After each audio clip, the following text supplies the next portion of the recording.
2026년 3월 22일 사순절 제5번째 주일 오전, 오늘 우리에게 주시는 하나님의 말씀은 신약의 말씀입니다. 로마서 8장 6에서 11절까지의 말씀입니다. 육신의 생각은 사망이요 영의 생각은 생명과 평안이니라. 육신의 생각은 하나님과 원수가 되나니 이는 하나님의 법에 굴복하지 아니할 뿐 아니라 할 수도 없습니다. 육신에 있는 자들은 하나님을 기쁘시게 할 수 없느니라. 만일 너희 속에 하나님의 영이 거하시면 너희가 육신에 있지 아니하고 영에 있나니 누구든지 그리스도의 영이 없으면 그리스도의 사람이 아니라. 또 그리스도께서 너희 안에 계시면 몸은 죄로 말미암아 죽은 것이나 영은 의로 말미암아 살아 있는 것이니라. 예수를 죽은 자 가운데서 살리신 이의 영이 너희 안에 거하시면 그리스도 예수를 죽은 자 가운데서 살리신 이가 너희 안에 거하시는 그의 영으로 말미암아 너희 죽을 몸도 살리시리라. 아멘. 오늘날 저와 여러분이 살고 있는 시대를 가리켜 흔히 정보의 홍수 시대라고 부르곤 합니다. 우리가 하루 동안 휴대전화를 보고 텔레비전을 보면서 받아들이는 정보가 어느 정도인지 아십니까?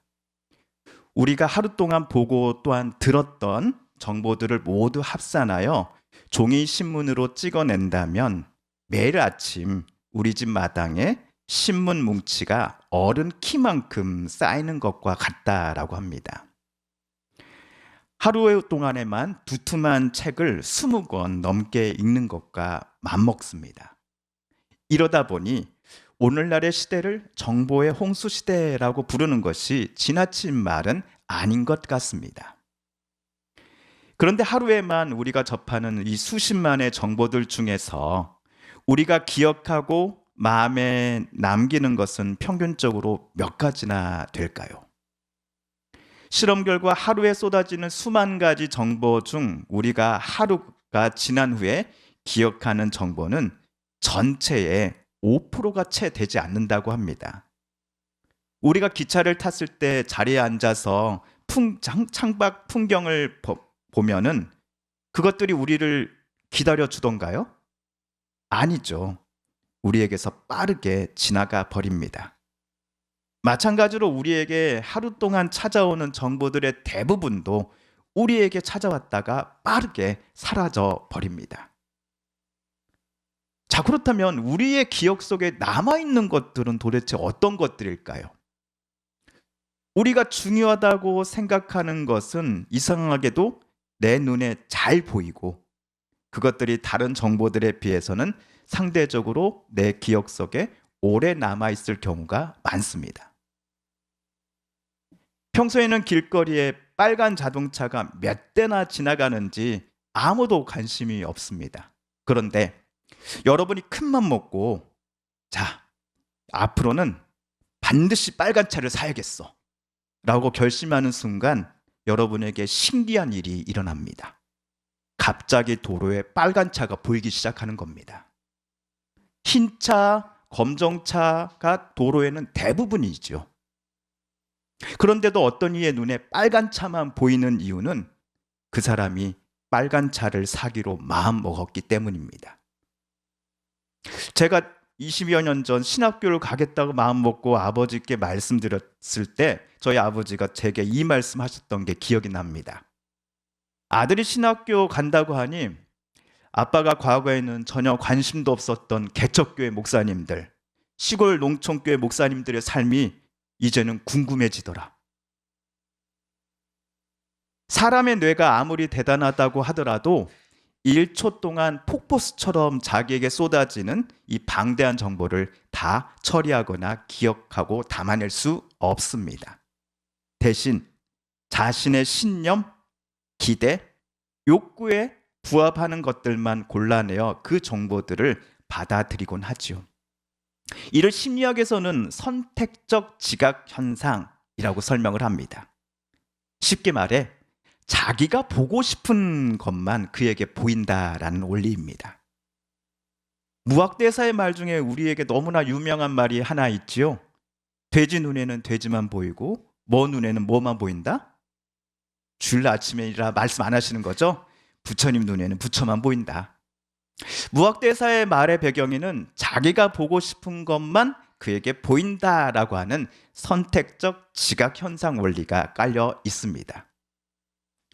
그런데 이러한 선택적 지각 현상 원리를 무학대사보다도 약 1300년 전 먼저 태어나 살면서 이미 말씀 또 가르치셨던 분이 계셨습니다. 그분이 바로 예수님이십니다. 우리 마태복음 15장 18절에서 20절까지를 우리 함께 읽어볼까요? 시작. 그러나 입에서 나오는 것들은 마음에서 나오는데 그것들이 사람을 더럽힌다. 마음에서 악한 생각들이 나온다. 곧 살인과 간음과 음행과 도둑질과 거짓 증언과 비방인다. 이런 것들이 사람을 더럽힌다. 자, 어떤 사람의 마음에서 악한 생각이 나오며 악한 행동이 나오고 이것들이 그 사람을 더럽힌다라고 예수님은 제자들에게 가르치셨습니다. 사도 바울도 같은 생각이었습니다. 디도서도 우리 함께 읽어볼까요? 시작. 깨끗한 사람에게는 모든 것이 깨끗합니다. 그러나 믿지 않는 더러운 사람에게는 깨끗한 것이라고는 하나도 없습니다. 도리어 그들의 생각과 양심도 더러워졌습니다.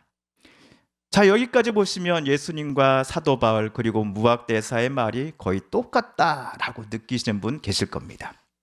저희 여러분이 교회를 전혀 다니지 않는 분들께 사도 바울이 디도에게 써서 보낸 글을 성경 절수 모두 가리고서 보여준다면 이거 무학대사가 한 말 아니요?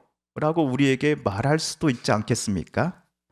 그만큼 사도 바울이나 무학대사 모두 오늘날 심리학 전문가들이 말하는 자기가 보고 싶은 것만 그에게 보인다라고 하는 선택적 지각 현상에 대해 이야기하고 있기 때문입니다. 그럼에도 두 사람 사이에 차이점이 없는 게 아닙니다.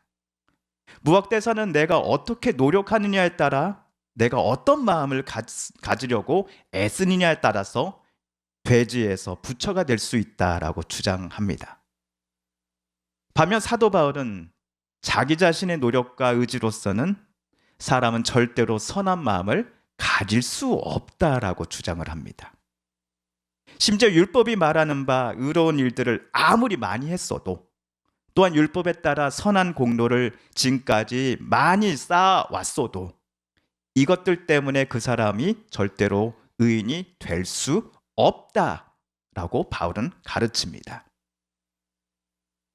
그런데도 오늘 5절에서 육신을 따르는 자는 육신의 일을, 영을 따르는 자는 영의 일을 생각한다라고 로마 교회에 보내는 오늘 편지에 쓴 것을 보면 사람들 중에는 육신의 일을 생각하는 자가 있으며 반대로 영의 일을 생각하는 자가 있기도 하다라는 것이 바울의 주장임을 우리는 알 수 있습니다. 우리가 생각한다, 우리말 생각한다로 번역된 이 헬라어 단어는 프로네오라는 단어입니다. 이 프로네오라는 단어에는 나의 온 마음과 의지를 어떤 방향으로 쏟아붓다 혹은 어떤 것에 내가 몰두하여 그것을 나의 지향점으로 삼다 라는 의미를 담고 있습니다. 이것이 나중에 우리들이 보통 알고 있는 말로 고치면 나의 가치관, 나의 신념, 또 어떤 이에게는 고집으로 고칠 수 있겠죠. 헬라어 단어 프로네오라는 단어가 가진 의미를 가지고서 오늘 5절을 다시 해석해 보면 이렇습니다.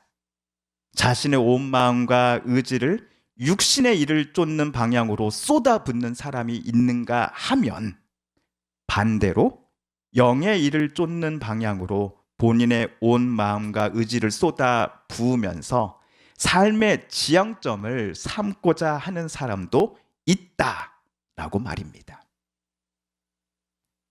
그런데 무학대사가 주장하는 것과는 달리 사도 바울은 사람들이 육신을 쫓는 삶에서 영의 일을 생각하는 자로서의 상태 변화가 절대로 자기 스스로의 의지와 공로, 노력으로는 불가능하다라고 주장했습니다. 그렇다면 어떤 사람이 어떻게 해야, 무슨 일이 그에게 있어야 비로소 영의 일을 생각하는 자가 될 수 있을까요? 이에 대해 사도 바울은 오늘 로마서 본문 9절에서 다음과 같이 말을 합니다. 우리 함께 읽어볼까요? 시작. 그러나 하나님의 영이 여러분 안에 살아 계시면 여러분은 육신 안에 있지 않고 성령 안에 있습니다. 누구든지 그리스도의 영이 없으면 그리스도의 사람이 아닙니다. 9절에서 바울이 말하는 여러분 안에 살아 계셔야 하는 하나님의 영은 무엇입니까? 누구십니까? 성령 하나님을 가리킵니다. 또한 그리스도의 영은 누구입니까? 마찬가지로 성령 하나님입니다. 성령 하나님께서 로마 성도들 한 명 한 명의 마음과 생각 그리고 그들의 삶 속에서 동행하시며 살아서 역사하실 때에 성도들은 성령 안에서 사는 사람들이라고 하는 새로운 정체성을 하나님께 부여받게 됩니다.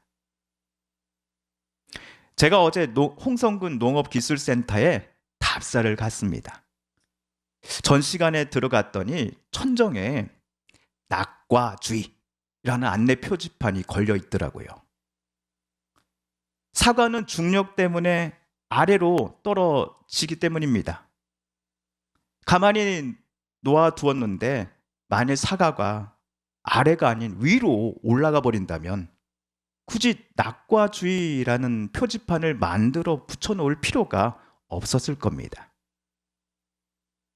어떤 주석가들은 이 중력의 법칙에 하나님 없는 인간의 본성을 빗대어 설명을 하곤 합니다.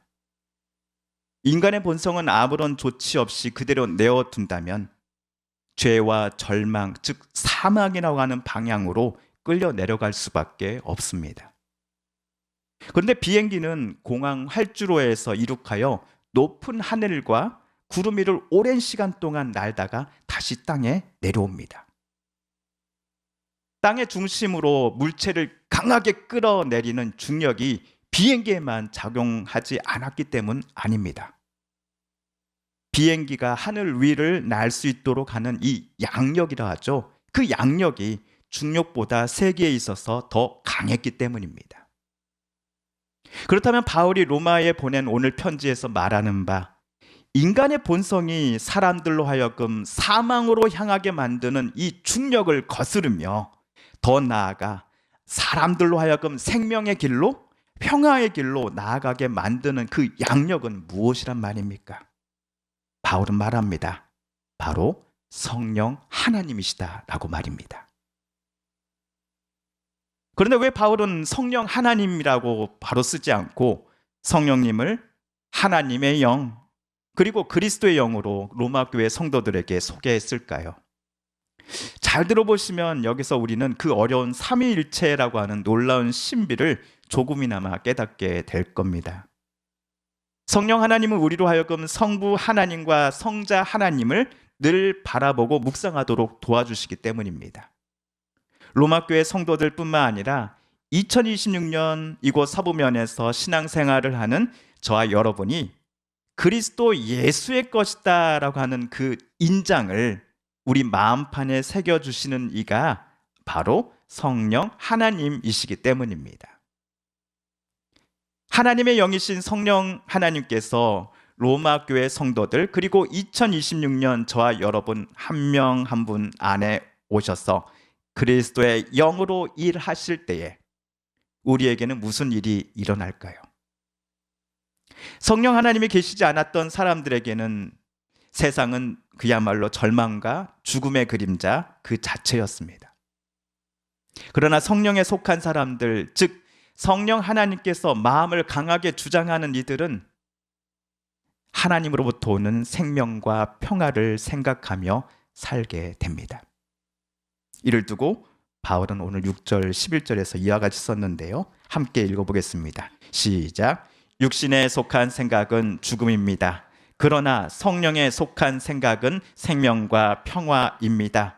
예수를 죽은 사람들 가운데서 살리신 분의 영이 안에 살아 계시면 그리스도를 죽은 사람들 가운데서 살리신 분께서 여러분 안에 계신 자기의 영으로 여러분의 죽을 몸도 살리실 것입니다. 아멘. 앞에서 말씀드렸지요. 우리말 생각하다로 번역된 헬라어가 이 프로네오라라는 단어인데, 이 단어는 나의 온 마음과 의지를 어떤 방향으로 쏟아 부을 것인지, 혹은 어떤 것에 몰두하여 그것을 나의 지향점으로 삼을 것인지라고 하는 의미를 갖고 있다라고 말씀드렸습니다. 성령 하나님은 죄로 말미암아 절망과 죽음을 향해 가고 있던 우리들을 온몸을 다해 그것들로부터 꺼내 오십니다. 하나님 아버지께서 십자가에 달려 죽으신 예수님을 다시 살려주셨듯이 성령 하나님께서는 우리들의 죽을 몸도 살릴 것이다 라고 바울은 말합니다. 우리의 숨이 다하여 이 땅에서의 삶을 우리가 다 마칠 때에, 흔히 말하는 우리가 천국 갈 때에 우리들은 부활하여 하나님 품에 안기게 될 것입니다. 그러나 오늘 바울이 말하는 성령께서 우리들의 죽을 몸도 살리실 것이다 라고 하는 그 외침에는 지금 우리가 들숨 날숨을 내쉬고 들이쉬고 하면서 두 발을 딛고 살아가는 이 세상에서 우리의 인생에 새 힘과 위로를 허락해 주신다는 의미이기도 합니다. 저 세상에서만이 아니라, 저 천국에서만이 아니라 성령 하나님은 지금 이 땅에서 육신이라고 하는 옷을 입고서 살아가는 저와 여러분을 향해 평화와 생명이 마치 강물처럼 흐르게 해주시는 분이시기 때문입니다. 그런데 그 평화와 생명은 누구에게서 나오는 것입니까? 하나님 아버지 그리고 성자이신 예수 그리스도로부터 나오는 것입니다. 성령 하나님은 우리들의 마음속에 과거에 하나님께 품었던 그 적대감이 아니라 하나님의 법을 따르며 하나님을 기쁘게 하는 마음으로 가득 채워주시는 분이십니다. 그래서 바울은 성령 하나님을 하나님의 영이요 동시에 그리스도의 영이다 라고 불렀던 것입니다. 1820년 3월 24일 미국 뉴욕에서 페니 크로스비라는 여자아이가 태어났습니다. 이 아이는 생후 6주 만에 시력을 잃게 됩니다. 하나님을 아는 집안에서 태어났고 자랐지만 그녀가 하나님을 처음부터 기쁘게 찬송했던 것은 아니었을 겁니다. 그녀는 수많은 눈물을 흘렸겠지요. 하지만 그녀의 마음을 성령 하나님께서 붙드셨음을 그녀가 어느 순간 느낀 때가 있었습니다. 성령님께서 그녀와 함께 탄식하며 그녀의 지친 영혼을, 인생을 붙잡고 계심을 그녀는 느낄 수 있었습니다. 그리고 나서 이 감격을 받아 크로스비가 후에 찬송가를 작사하고 곡을 붙였으니 바로 이 곡입니다.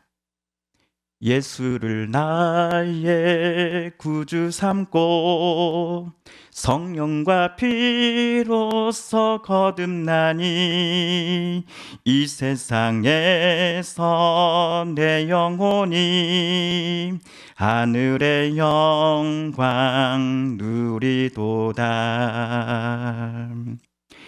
예수를 나의 구주 삼고 성령과 피로써 거듭나니, 바로 찬송가 288장입니다.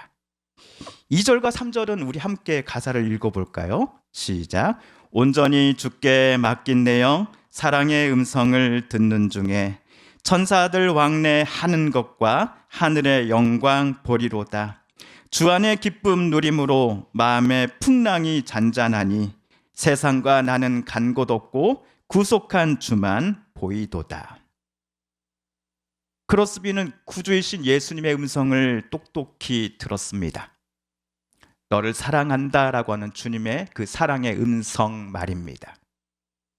비록 그녀는 앞을 볼 수 없었으나 하늘의 영광을, 그리고 자기를 구속하신 주님을 그녀는 이 땅에 사는 동안 똑똑히 볼 수 있었다라고 고백합니다. 크로스비가 보았던 그 하늘의 영광은 지금 살고 있는 동안 내게 고통이 전혀 없다라는 뜻이 아닙니다. 오히려 고통 중에서도 나를 이처럼 살게 하시는 사랑하시는 그 하나님의 사랑을 그녀가 발견했다라는 뜻이겠지요. 그래야 그녀는 다음과 같이 고백을 합니다. 우리 후렴을 함께 불러볼까요? 이것이 나의 간증이요, 이것이 나의 찬송일세. 나 사는 동안 끊임없이 구주를 찬송하리로다. 사랑하는 성도 여러분, 혹 지금 절망과 두려움 중에 계시는 분 있으십니까? 우리의 힘으로는 절대로 지금의 상황을 이겨낼 수 없음을 날이 가면 갈수록 우린 더 잘 알고 있습니다. 내 경험, 의지, 지식으로서는 내 숨통을 조여오는 듯한 지금의 상황을 버텨낼 수 없다는 것을 잘 알고 있습니다. 그렇게 우리에게 참 생명과 평화를 그리고 쉼과 안식을 허락해 주시는 성령 하나님만을 우리 온전히 의지하십시다. 성령 하나님이 온전히 내 말과 내 생각, 행동 모든 것에서 역사하시도록 나를, 내 인생을, 내 사랑하는 이들의 삶을 그분께 맡겨드리십시다. 그리고 성령님의 인도하심과 나를 빚어가심을 또 고쳐주시고 치료하시는 그 은혜들을 신뢰하십시다. 성령 하나님은 저 하늘나라에서만이 아니라 오늘 지금 우리에게 새로운 힘과 위로를 그리고 참 생명과 평화를 가져다 주시며 우리로 하여금 오늘을 살게 해주시고 내일에 대한 소망을 품게 해주시는 분이시기 때문입니다. 성령 하나님은 저와 여러분에게 평화와 생명의 강물을 흘려주고 계십니다. 성령께서 우리에게 가져다 주시는 그 강물이 저와 여러분의 영혼을 적시고 오늘 우리들의 삶을 다시금 살아가도록 도와주실 것입니다. 함께 기도하겠습니다. TV CF, 라디오 CM, 선거 홍보 영상, 기업 홍보 및 기록 영화를 전문으로 기획, 촬영하여 제작하는 산여울 기획은 1등 제품을 2등 가격으로 공급합니다. 산여울 기획.